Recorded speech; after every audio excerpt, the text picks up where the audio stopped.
ငါတစ်သုံးချက်ပါမယ်ဒါတော့မပြီးထည့်ပါမယ်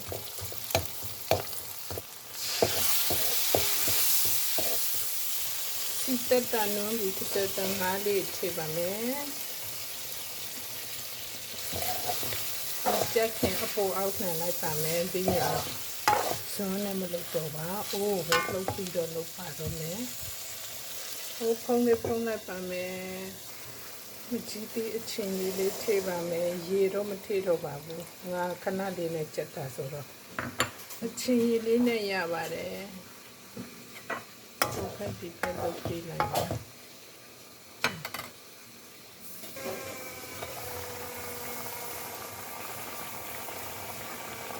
ပင်စိမ်းလေးခူးပါမယ်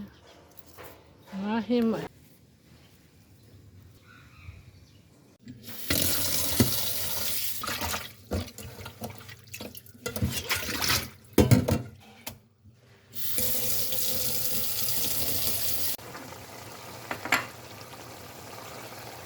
ဒီစိမ်းလေးထည့်ပါမယ်